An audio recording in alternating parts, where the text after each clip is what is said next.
嗨，大家好，我是少爷，陪你一起学习学校没教的知识。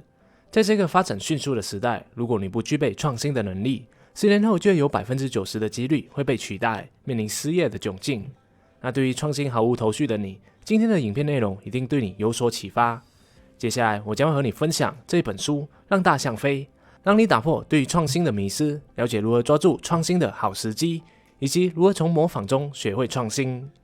本书的作者史蒂芬·霍夫曼，他曾经创立过3家初创企业，还曾为许多的大公司和上市企业服务，包括美国搜索引擎公司 InfoSpace、日本游戏公司世嘉。在硅谷，大家都称他为霍夫曼船长。这个称号起源于他所创立的一个部落格——创始人空间 The Founder Space。他曾经与硅谷的创始团队一起合作，当他们的创业导师和顾问，手把手的帮助他们构建商业模式，创造有突破性的产品。事不宜迟，我马上进入今天的重点内容吧。1. 打破创新的迷思。在影片的一开始，还就有提到许多人对于创新的迷思。实际上，在创新的过程当中，技术只是占了其中一个小部分而已。现实大多数的创新企业所利用的技术都是现成的，他们更加关注的是商业模式和产品设计上的创新，然后再思考如何把这些创新和现有的技术相结合。这是因为如果要在技术上取得创新，或是发明一项专利技术，是需要投入大量的资金和时间的。而即使有了这些技术，如果在推出市场的时候不符合消费者和时代发展的需求，同样也是会以失败收场的。在创新模式上，最成功的例子就是苹果公司的 iPhone 了。iPhone 常常被视作为电子产品技术的改革，但事实上，苹果公司的 iPhone 之所以受到市场上的欢迎，仅仅是因为它在用户体验上做了创新。比如手机使用界面改成了简约的设计，同时 App 商店中所推出的软件都是经过严格审核的，所以用户可以毫无顾虑的下载和购买软件。这一个过程简单且充满了乐趣。而 iPhone 的生产并不是苹果公司专有的技术，甚至大部分的手机零件和芯片都是来自于第三方的供应商。由此可见，专有技术并不是创新公司必备的条件，它不仅不一定会为公司带来独特的市场优势，还有可能会限制一家公司的发展。有的公司因为发明了专有的技术，就无法找到适合的商业机会，就会硬推出一个产品来说服客户解决一个根本不存在的问题。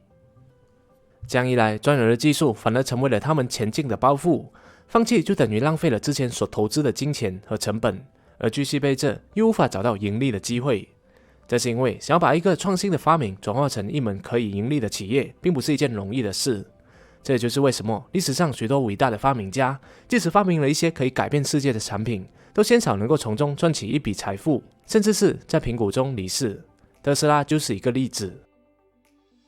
所以说，在市场上能够真正获益，并不是发明新技术的公司，而是看到新技术的市场机会，才步向新技术的创新公司。比如爱迪生并不是第一个发明灯泡、发电机、蓄电池又或者是电报的人，但因为他识别出了商机，并把产品和市场的需求结合，以全新的商业模式推出市场，从中赚取了巨大的财富。这就是身为创新公司需要具备的能力，先去观察市场中还未被解决的问题，再调整现有的技术，进行市场测试，看是否有相应的需求，最后才来开拓市场。这一切是否会成功，就取决于时机。有一句话是这样说的：站在风口上的猪都能飞。所以要成为一家成功的初创企业，最重要的是莫过于抓住对的时机，搭上趋势的浪潮。第二个部分，如何抓住对的时机？为什么时机这么重要呢？你有没有发现，每个时代的流行一直都在变化？比如穿着打扮上，90年代流行低腰裤、浓妆艳抹，而到了现在，更多人喜欢高腰裤和韩系的自然妆容。这些流行都在影响着世界上大部分的人，我们的思考方式、购物行为，甚至是创业领域，都是被流行所决定的。在以前网络不发达的时代，创业领域都是以重资产为主，比如从房地产、实体餐饮店、建筑材料等起家的企业都赚了不少的财富。而到了现代，人们创业都是以门槛比较低的轻资产为主，当中包括了自媒体、线上课程、网店等等。如果说你现在想要从事房地产领域创业，如果只是单靠着销售以及建立新的房产项目的话，那一定是有难度的，因为市场上已经被许多老牌的发展商所占据了。但是如果能够配合现代流行的网络趋势，推出一个 APP 帮助优化房产销售的流程，又或者是帮助发展商更轻松的经营房产，那么成功的几率就大大的提升了。近几年来，我们都可以发现，健身和运动逐渐成为了一个流行，这也让那些抓准时机的初创企业在短时间内就赚取了不少的财富。比如 Lululemon 就顺着瑜伽课的流行，成为了世界知名的服装品牌。Gymshark 顺着网络行销和健身的流行，在这2年里面就成为了百万运动服装的企业。而 Fitbit 推出的手表就能够记录用户的健身数据，更是在流行的推动下上市。所以说，只要抓住了对的时机，做出对的产品，你也可以从一个小小的初创企业成为改变世界的大企业。那么我们要如何辨别什么时候才是对的时机呢？方法其实非常的简单，就是保持开放的头脑，用心的去体验生活。在亚洲国家有一个非常不健康的文化，那就是人们会以工作的时间越长以及熬夜加班引以为傲。他们认为只要愿意牺牲生活来投入工作，就能够在工作中得到优渥的回报。对于传统的企业确实如此，但对于强调创新的年代来说，这是一个非常落后的想法。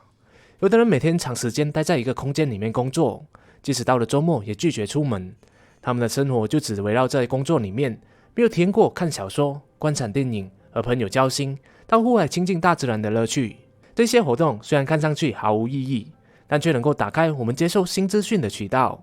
因为当我们在与朋友交心的时候，知道他们面对的烦恼、需要解决的问题，走出了户外，才能够知道当下正在流行什么事，所有人都在讨论着什么。只有抽出了时间来体验生活的人，才有机会判断出接下来会发生什么，找到下一个趋势去创新。所以说，如果你已经错过了这一次的趋势，正在寻找下一个创新机会的话，那就更应该以开放的思维去用心体验生活。每个星期只要抽出1天的时间，去做一些毫无意义、与工作毫无相关紧要的事情，可以是你工作以外的爱好，比如冲浪、潜水、绘画，你甚至是可以学习一些和工作毫无关系的新领域。这是因为在进行这些活动的当下，大脑脱离了往常的工作思考模式，这时候潜意识就会自动的重新调整旧有的信息，这些信息之间产生了碰撞之后，于是就有新的创新想法和灵感乍现的感觉了。我们都知道，能够引发趋势的人只占了非常的少数，而大多数的人都是后知后觉的状态。那么对于后知后觉的人呢，其实模仿也是一个创新的开始。第3，创新从模仿开始。人们看待模仿这个词，多数带着鄙视的眼光，他们认为只有原创才是最特别的，才是值得受尊重的。但是著名的哲学家伏尔泰曾经就说过，创造性只不过是明智的模仿。换句话说，模仿只是创新的一个开端而已。如果你有能力模仿了他人之后，再加入自己创新的元素，那么同样也能够打造一个强大的企业。脸书最初创造社交平台的创意是从 Friendster、MySpace、Harvard Connection 以及哈佛的线上学生名册所得到的。所以说，扎克伯格并不是第一个发明社交平台的人，但他在创立脸书之后，加入了其他的创新元素，比如设置点赞的按钮，用户可以迅速的给朋友发布的动态给反馈。在2008年，苹果应用商店正式上线，脸书就在上线当天推出了手机版的 APP， 再配合用户使用手机浏览的方式，不断的优化使用的界面和功能。在现在，滑手机可能是再正常不过的事情，但是在那一个年代，智能手机还没有那么的普遍，人们并没有经常滑手机的习惯，也不会对社交媒体如此的上瘾。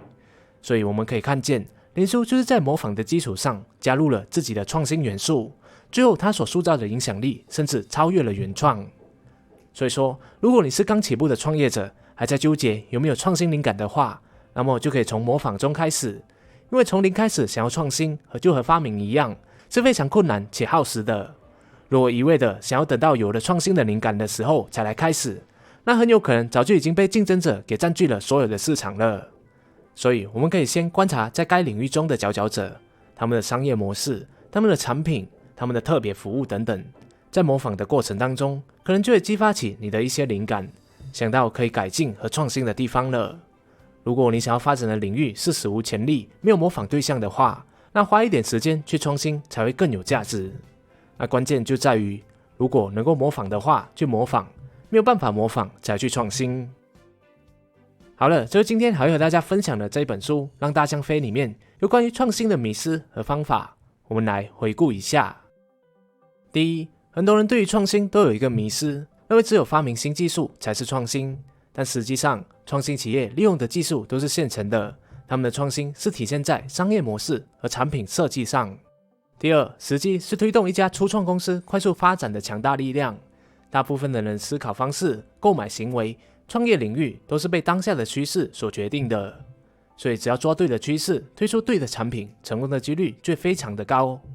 而要抓住对的时机，就要多参与和工作无关的事情，这样会使我们更有可能出现创新的新灵感。